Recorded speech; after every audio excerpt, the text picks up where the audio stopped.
اے جنوں اور انسانوں کی جماعت، کیا تمہارے پاس تم ہی میں سے رسول نہیں آئے تھے جو تمہیں میرے احکام سناتے تھے اور تمہیں ڈراتے تھے؟ اس دن کی وجہ سے یہ آیت اس بات کی واضح دلیل ہے کہ جس طرح بنی نوع انسان میں پیغمبر مبعوث کیے گئے، اسی طرح قوم جنات میں بھی انہی میں سے نبی بھیجے گئے تھے۔ جنات کو آگ کے شعلے سے پیدا کیا گیا۔ جنات البراق اور صحیح غلط میں فرق کرنے کی صلاحیت رکھتے ہیں۔ جناتوں کو انسانوں کی طرح احکام اور فرائض دیے گئے ہیں اور وہ ایک خاص شریعت پر چلتے ہیں، انسانوں کی طرح ہیں۔ ان کا بھی جزا و سزا اور حساب و کتاب ہونا ہے، اور ایک گروہ مومن جبکہ دوسرا گروہ وہ ہے۔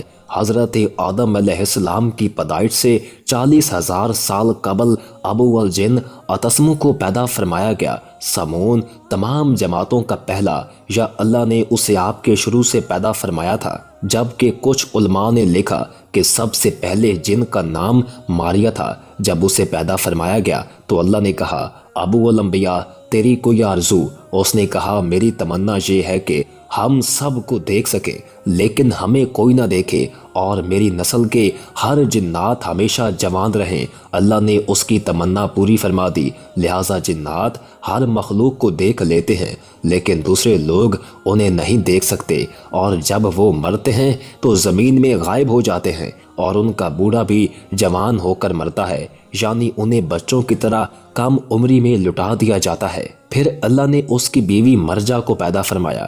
ان دونوں کے تعلق سے ایک لڑکا اور ایک لڑکی پیدائش ہوئی۔ کچھ عرصہ بعد ان کے بھی لڑکے اور لڑکیاں ہوئیں۔ اس طرح ان کی تعداد بڑھتی چلی گئی اور وہ 70,000 کے قریب ہو گئے۔ لہٰذا اللہ نے ان پر قانون نافذ کر دیا، اور پھر وہ جوڑوں، خاندانوں اور قبیلوں کی شکل میں رہنے لگے۔ جب جنگلوں کی نسل میں اضافہ ہوا تو اس جانی روپوں کے اعتبار سے زمین، ہوا اور پانی میں آباد کر دیا۔ جب وہ زمین میں آباد ہوئے تو ایک مدت دراز تک اللہ کی عبادت کرتے رہے۔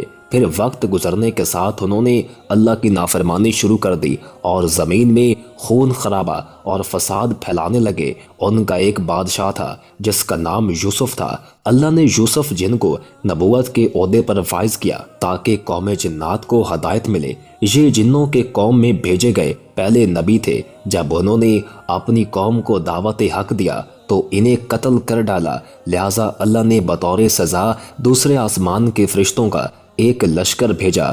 اس کا نام لشکر جنگوی تھا۔ وہ لشکر آسمان سے اترا اور زمین کے تمام جنوں کو نکال دیا اور انہیں زمین سے جلا وطن کر دیا۔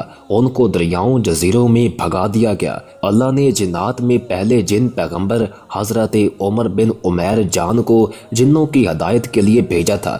یہ جن پیغمبر تھے لیکن کچھ عرصے میں جنات نے انہیں شہید کر دیا۔ اللہ نے دوسرے جن پیغمبر بھیجے تھے جن کا نام سعد بن مالک بن حجاج تھا۔ ان کو جنات کی ہدایت کے لیے بھیجا گیا تھا لیکن انہوں نے شہید کر ڈالا۔ یہ لڑائی 800 سال تک جاری رہی۔ ان میں جان اور کئی جن پیغمبر مبعوث کیے گئے۔ اس دوران انہوں نے 800 سے زیادہ پیغمبروں کو قتل کیا۔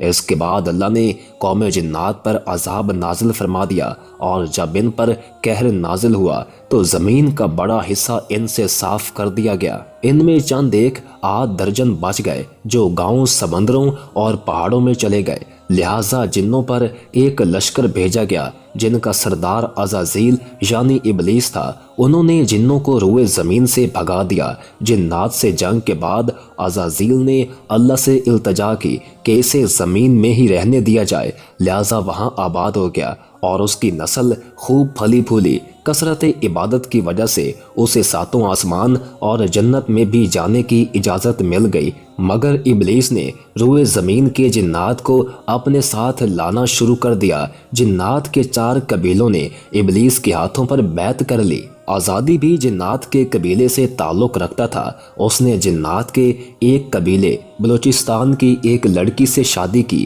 اور اللہ نے عزازیل کو ہزاروں بیٹوں اور بیٹیوں سے نوازا تھا۔ جب سارے سرکش جنات کو ختم کر دیا گیا تو وہ وقت حضرت آدم علیہ السلام کی پیدائش کا وقت تھا۔ پھر اللہ نے فرمایا، میں زمین میں اپنا نائب بنانے والا ہوں جو انسان ہوگا۔ حضرت آدم علیہ السلام کی اس دنیا میں تشریف لانے کے بعد جناتوں میں کوئی نبی نہیں بھیجے گئے، لیکن جناتوں کی شر انگیزی اور فساد بڑھتی چلی گئی، یہاں تک کہ اللہ کے پیغمبر حضرت سلیمان علیہ السلام نے ان پر قابو پایا اور انہیں دوبارہ ان ویران اور پہاڑوں میں جانے کا حکم دیا۔ ویڈیو پسند آنے کی صورت میں ویڈیو کو لائک کر دیں اور ہمارے چینل کو سبسکرائب کر دیں اور ساتھ ہی بیل کے آئیکن کو پریس کر دیں تاکہ نئی آنے والی ہر ویڈیو آپ کو ملتی رہا کرے۔